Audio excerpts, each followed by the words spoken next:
Chapter 5. The world's biggest problems and why they're not what first comes to mind. We've spent much of the last 10+ years trying to answer a simple question. What are the world's biggest and most neglected problems? We wanted to have a positive impact with our careers, and so we set out to discover where our efforts would be most effective. Our analysis suggests that choosing the right problem could increase your impact by over 100 times, which would make it the most important driver of your impact. Here, we give a summary of what we've learned. Read on to hear why ending diarrhea might save as many lives as world peace, why artificial intelligence might be an even bigger deal, and what to do in your own career to make the most urgent changes happen.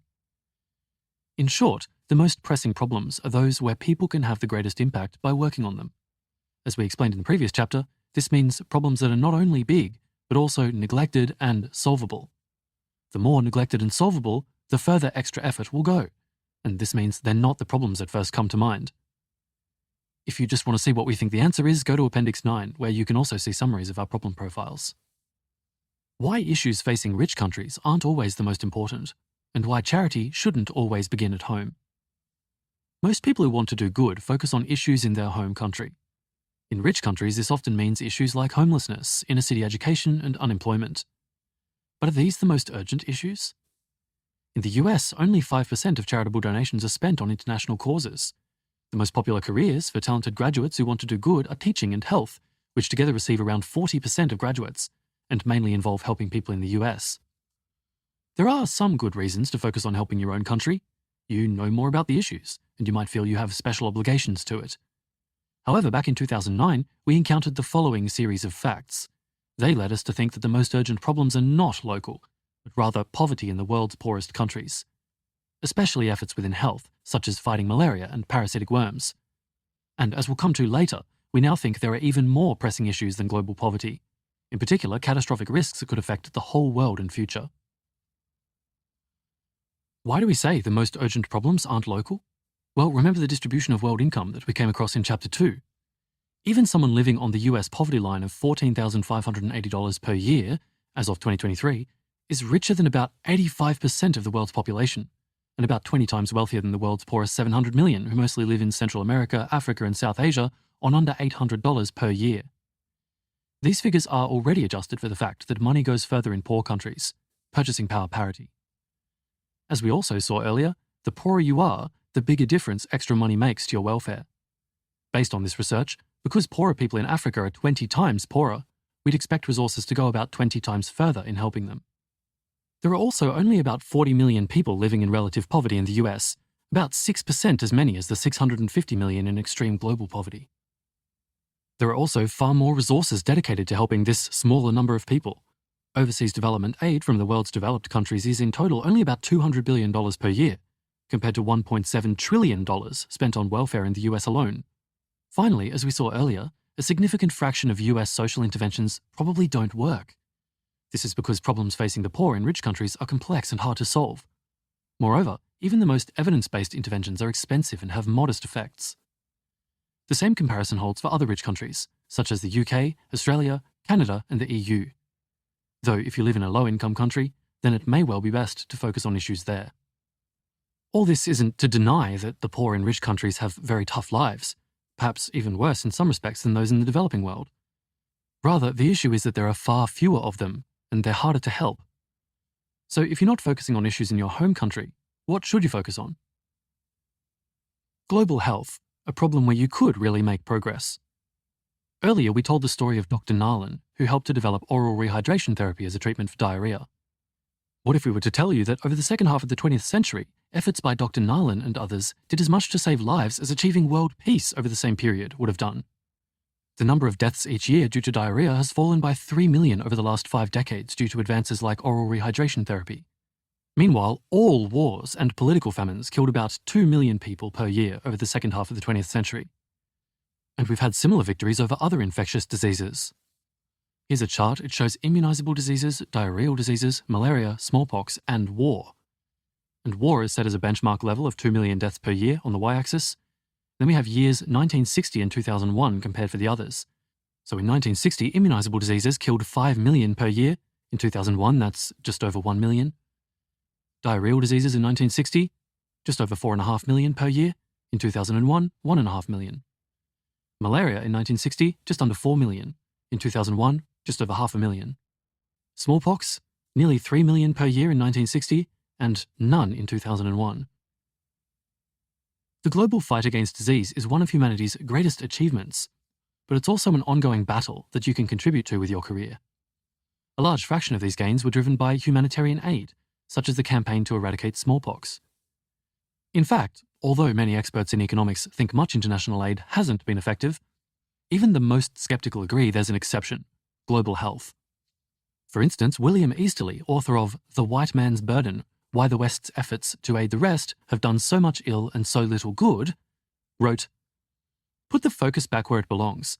Get the poorest people in the world such obvious goods as the vaccines, the antibiotics, the food supplements, the improved seeds, the fertilizer, the roads. This is not making the poor dependent on handouts. It is giving the poorest people the health, nutrition, education, and other inputs that raise the payoff to their own efforts to better their lives." Within health, where to focus? An economist at the World Bank sent us this data, which also amazed us. Here's a graph. On the y-axis, we have the cost-effectiveness of an intervention in health per $1,000 spent. On the x-axis, we have the interventions in order of effectiveness. So at least half of the x-axis is taken up by cost-effectiveness so low you can't really see it above zero, and then it begins to increase gradually and then rapidly all at the end. The most cost-effective interventions are above 300 on the y-axis in health per $1,000, whereas even by around the 90th percentile, they're still around 100 on the y-axis. That's captioned Cost-Effectiveness of Health Interventions as found in the Disease Controls Priorities Project 2. This is a list of health treatments, such as providing tuberculosis medicine or surgeries, ranked by how much health they produce per dollar, as measured in rigorous randomized controlled trials. Health is measured in a standard unit used by health economists called the Quality Adjusted Life Year. The first point is that all these treatments are effective. Essentially all of them would be funded in countries like the US and UK. People in poor countries, however, routinely die from diseases that would certainly have been treated if they'd happened to have been born somewhere else. Even more surprising, however, is that top interventions are far better than the average, as shown by the spike on the right. The top interventions, like vaccines, have been shown to have significant benefits, but are also extremely cheap. The top intervention is over 10 times more cost-effective than the average, and 15,000 times more than the worst. This means if you're working at a health charity focused on one of the top interventions, you'd expect to have 10 times as much impact compared to a randomly selected one. This study isn't perfect.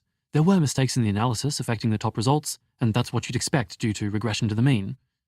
But the main point is solid. The best health interventions are many times more effective than the average. So, how much more impact might you make with your career by switching your focus to global health? Because, as we saw in the first chart, the world's poorest people are over 20 times poorer than the poor in rich countries, resources go about 20 times as far in helping them. Then, if we focus on health, there are cheap, effective interventions that everyone agrees are worth doing. We can use the research in the second chart to pick the very best interventions, letting us have perhaps 5 times as much impact again. In total, this makes for a 100-fold difference in impact. Does this check out?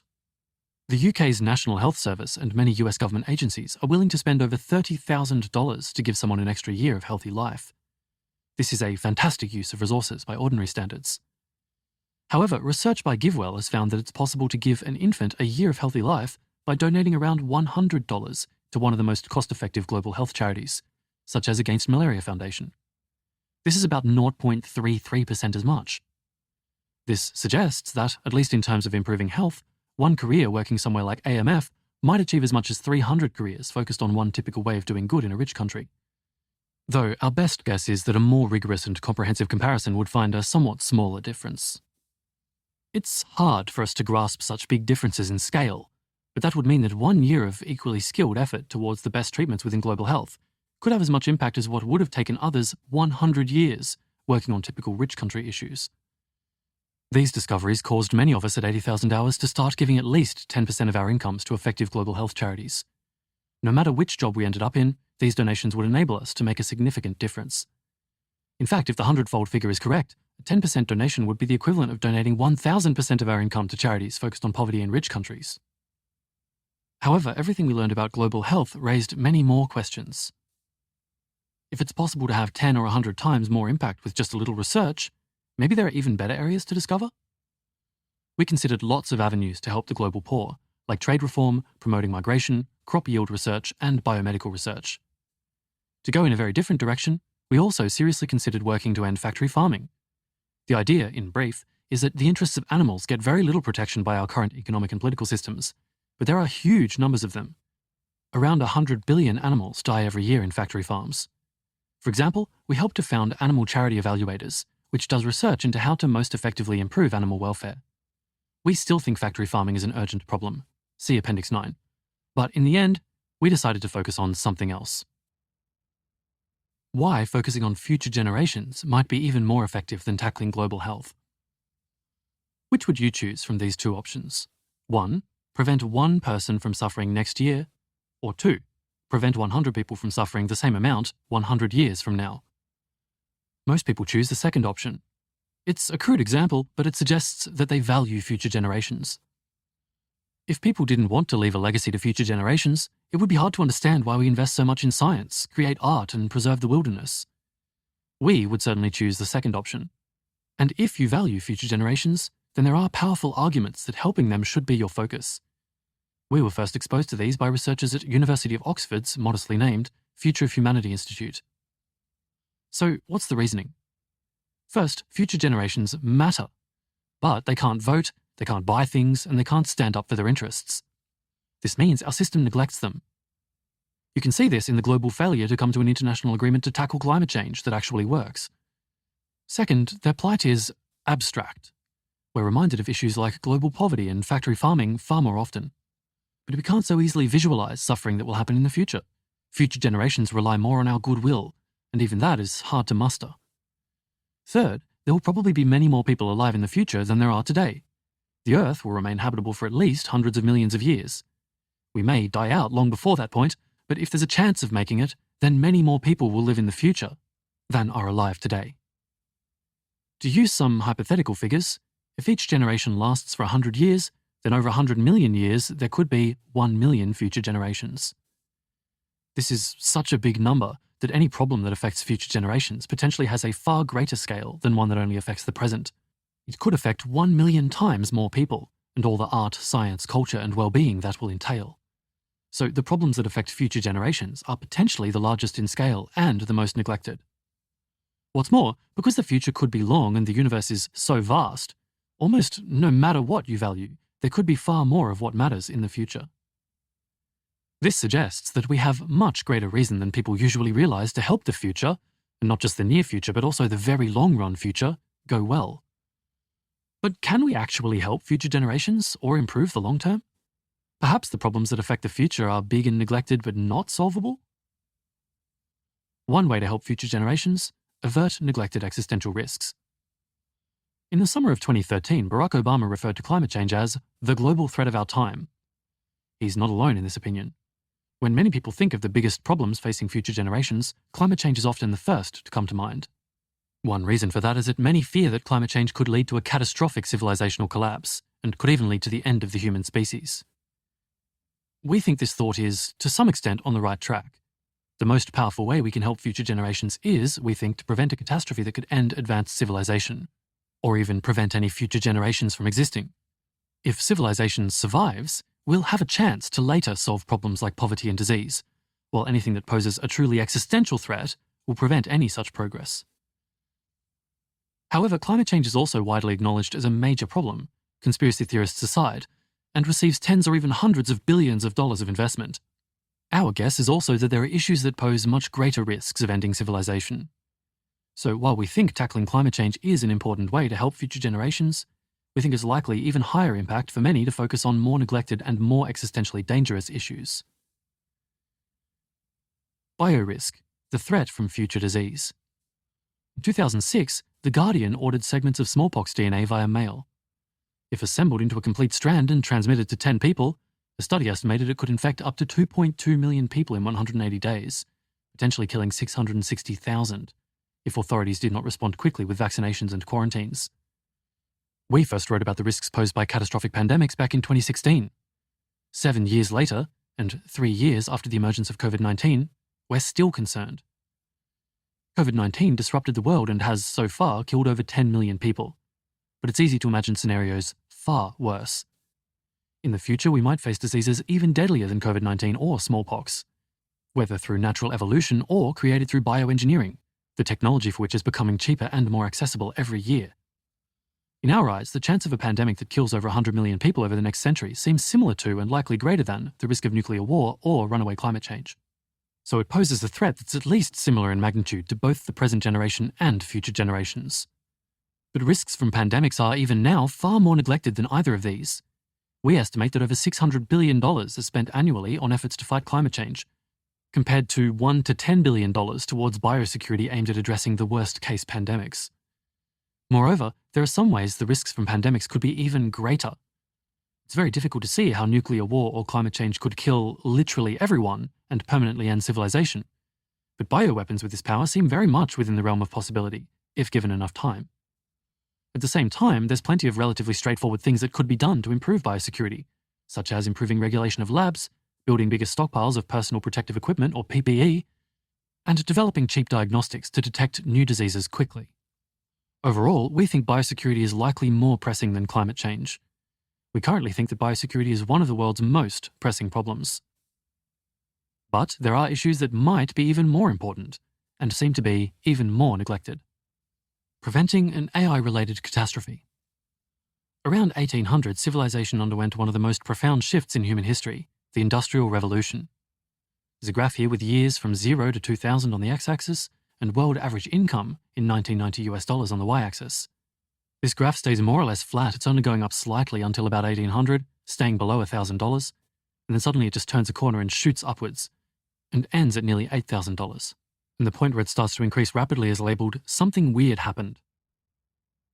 Looking forward, what might be the next transition of this scale, the next pivotal event in history that shapes what happens to all future generations? If we could identify such a transition, that may well be the most important area in which to work. One candidate is bioengineering, the ability to fundamentally redesign human beings, as discussed, for example, by Yuval Noah Harari in *Sapiens*. But we think there's an issue that's even more neglected and is developing far more rapidly: artificial intelligence. Billions of dollars are spent trying to make artificial intelligence more powerful, but hardly any effort is devoted to making sure that those added capabilities are implemented safely and for the benefit of humanity. This matters for two main reasons. First, powerful AI systems have the potential to be misused. For instance, they might be used to develop dangerous new technology, such as new and more powerful weapons. Second, there is a risk of accidents when powerful new AI systems are deployed. This is especially pressing due to the alignment problem. This is a complex topic, so if you want to explore it properly, we recommend reading our full problem profile on artificial intelligence, found at adk.info/AI. But here's a quick introduction. In the 1980s, chess was held up as an example of something a machine could never do. But in 1997, world chess champion Garry Kasparov was defeated by the computer program Deep Blue. Since then, computers have become far better at chess than humans. In 2004, two experts in artificial intelligence used truck driving as an example of a job that would be really hard to automate. But today, self-driving cars are already on the road.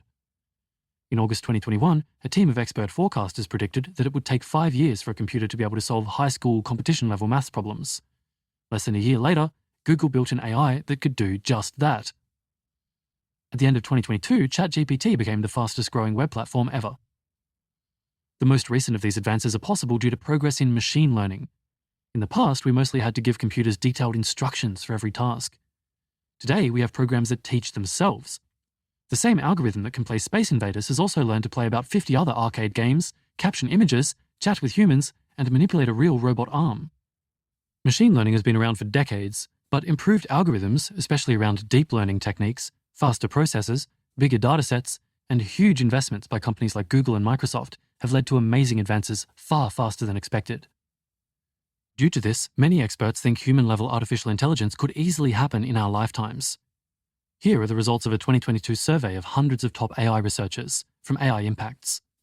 There's a table here. For a 10% chance of human-level machine intelligence, the median response was 2032, the mean response was 2042, with a standard deviation of 40 years. For a 50% chance of human-level machine intelligence, the median response was 2052, the mean response was 2127, and the standard deviation was 530 years. And for a 90% chance of human-level machine intelligence, the median response was 2086, the mean response was 5406, and the standard deviation was 40,000 years. You can see half the experts give a 50% or higher chance of human-level AI happening by 2050, just 30 years in the future. Admittedly, they are very uncertain, but high uncertainty also means it could arrive sooner rather than later. Why is this important? Gorillas are faster than us, stronger than us, and have a more powerful bite. But there are only 100,000 gorillas in the wild compared to 7 billion humans, and their fate is up to us. A major reason for this is a difference in intelligence. Right now, computers are only smarter than us in limited ways, for example playing StarCraft, and this is already changing the economy. But what happens when computers become smarter than us in almost all ways, like how we're smarter than gorillas? This transition could be hugely positive or hugely negative. On the one hand, just as the Industrial Revolution automated manual labour, the AI revolution could automate intellectual labour, unleashing unprecedented prosperity and access to material resources. But we also couldn't guarantee staying in control of a system that's smarter than us. It might be more strategic than us, more persuasive, and better at solving problems. So we need to make sure the AI system shares our goals. This, however, is not easy. No one knows how to program moral behaviour into a computer. Within computer science, this is known as the alignment problem. Solving the alignment problem might be hugely important, but today, very few people are working on it. We estimate the number of full-time researchers working directly on the alignment problem is around 300, making it over 10 times more neglected than biosecurity. At the same time, there is momentum behind this work. In the last 10 years, the field has gained academic and industry support, such as Stephen Hawking, Stuart Russell, who wrote the most popular textbook in the field of AI, and Geoffrey Hinton, who pioneered the field of AI. If you're not a good fit for technical research yourself, you can contribute in other ways, for example by working as a research manager or assistant, or donating and raising funds for this research. This will also be a huge issue for governments. AI policy is fast becoming an important area, but policymakers are focused on short-term issues like how to regulate self-driving cars and job loss, rather than the key long-term issues, i.e. the future of civilization. Of all the issues we've covered so far, reducing the risks posed by AI is among the most important, but also the most neglected. Despite also being harder to solve, we think it's likely to be among the most high-impact problems of the coming decades. This was a surprise to us when we first considered it, but we think it's where the arguments lead. These days we spend more time researching machine learning than malaria nets. Dealing with uncertainty and going meta. Our views have changed a great deal over the last 12 years, and they could easily change again. We could commit to working on AI or biosecurity, but might we discover something even better in the coming years? And what might this uncertainty imply about where to focus now? Global priorities research. If you're uncertain which global problem is most pressing, here's one answer. More research is needed. Only a tiny fraction of the billions of dollars spent each year trying to make the world a better place goes towards research to identify how to spend those resources most effectively, what we call global priorities research. As we've seen, some approaches are far more effective than others, so this research is hugely valuable. A career in this area could mean working at Open Philanthropy, the Global Priorities Institute, Rethink Priorities, economics academia, think tanks, and elsewhere. Broad interventions, such as improved politics. The second strategy is to work on problems that will help us solve lots of other problems. We call these broad interventions. For instance, if we had more enlightened governments, that would help us solve lots of other problems facing future generations. The US government in particular will play a pivotal role in issues like climate policy, AI policy, biosecurity, and new challenges we don't even know about yet. So US governance is highly important, if maybe not neglected or tractable. Political action in your local community might have an effect on decision makers in Washington. In the last chapter, we did an analysis of the simplest kind of political action, voting, and found that it could be really valuable. On the other hand, issues like US governance already receive a huge amount of attention, which makes them hard to improve. We generally favour more neglected issues with more targeted effects on future generations. For instance, fascinating research by Philip Tetlock shows that some teams and methods are far better at predicting geopolitical events than others. If the decision makers in society were informed by much more accurate predictions, it would help them navigate future crises, whatever those turn out to be. However, the category of broad interventions is one of the areas we're most uncertain about, so we're keen to see more research on it. Capacity building and promoting effective altruism. If you're uncertain which problems will be most pressing in the future, a third strategy is to simply save money or invest in your career capital, so you're in a better position to do good when you have more information. However, rather than make personal investments, it can be even better to invest in a community of people working to do good.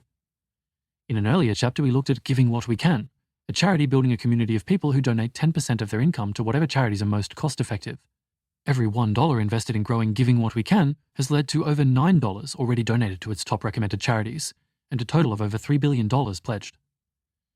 By building a community, Giving What We Can has been able to raise much more money than their founders could have donated individually. They've achieved a multiplier on their impact. But what's more, the members donate to whatever charities are most effective at the time. If the situation changes, then at least to some extent, the donations will change too. This flexibility makes the impact over time much higher. Giving What We Can is one example of several projects in the effective altruism community, a community of people who aim to identify the best ways to help others and take action based on their findings. 80,000 Hours itself is another example. Better career advice doesn't sound like one of the most pressing problems imaginable, but many of the world's most talented young people want to do good with their lives and lack good advice on how to do so. This means that every year, thousands of them have far less impact than they could have. We could have gone to work on issues like AI ourselves, but instead, by providing better advice, we can help thousands of other people find high-impact careers. And so, if we do a good job, we might hope to have thousands of times as much impact ourselves. What's more, if we discover new, better career options than the ones we already know about, we can switch to promoting them. Just like Giving What We Can, this flexibility gives us greater impact over time. We call the indirect strategies we've covered, global priorities research, broad interventions, and promoting effective altruism, going meta, because they work one level removed from the concrete problems that seem most urgent. The downside of going meta is that it's harder to know if your efforts are effective. The advantage is they're usually more neglected, since people prefer concrete opportunities over more abstract ones, and they allow you to have a greater impact in the face of uncertainty. How to work out which problems you should focus on. You can see our list of the world's most pressing problems in Appendix 9. But that's just our list. What matters for your career is your personal list. The assessment of problems greatly depends on value judgments and debatable empirical questions, and you might not share our answers. There are a number of key ways in which we might be wrong. Personal fit is also vital, and so are the particular opportunities you can find. We don't think everyone should work on the number one problem. If you're a great fit for an area, you might have over 10 times as much impact working there as you would in one that doesn't motivate you. So this could easily change your personal ranking. Just remember, there are many ways to help solve each problem, so it's often easier than it first seems to find work you enjoy that helps with problems you might not have yet considered working on. Moreover, it's easier to develop new passions than most people expect. Despite all the uncertainties, your choice of problem might be the single biggest factor determining your impact. If we rated global problems in terms of how pressing they are, we might intuitively expect them to look like this. Here's a graph with problems in order of impact arranged on the x-axis and expected impact on the y-axis, and they increase smoothly and gradually. Some problems are more pressing than others, but most are pretty good. But instead, we've found that it looks more like this. Here's the same graph, but now the problems are so low in impact for most of the x-axis that you can hardly see them, and then suddenly they shoot up at the end. Some problems are far higher impact than others, because they can differ by 10 or 100 times in terms of how big, neglected, and solvable they are, as well as your degree of personal fit. So getting this decision right could mean you achieve over 100 times as much with your career. If there's one lesson we draw from all we've covered, it's this. If you want to do good in the world, it's worth at some point really taking the time to learn about different global problems and how you might contribute to them. It takes time and there's a lot to learn, but it's hard to imagine anything more interesting or more important. Apply this to your own career. You don't need to figure out which global problems you want to focus on right at the start of your career. Early on, the top priority is to explore to figure out what you're good at and to build valuable skills. It's common to not directly tackle the problems you think are most pressing for many years. However, it is useful to at least have a rough idea of which problems you'd like to work on in the future, since this can greatly affect which kinds of skills seem most useful to build. For instance, if you guess that reducing risks from AI is in your shortlist, that would suggest gaining some pretty different skills and experience to global health, though some skills are useful in both, such as management. So even if you're right at the start of your career, we'd suggest spending at least a couple of days thinking about this question. Here's an exercise. 1. Using the resources above, write down the 3 global problems that you think are most pressing for you to work on. Your personal list will depend on your values, empirical assumptions, and personal fit with the areas. And 2. What are you most uncertain about with respect to your list? How might you learn more about those questions? For example, is there something you could read? Someone you could talk to? You can find summaries of our evaluations of different problem areas in Appendix 9. and our complete and up-to-date evaluations at 80k.link/VEK.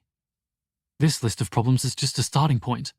The next step is to find concrete career options that will make a difference within the area, which we cover in the next chapter, and then to find an option with excellent personal fit, which we cover in Chapter 8.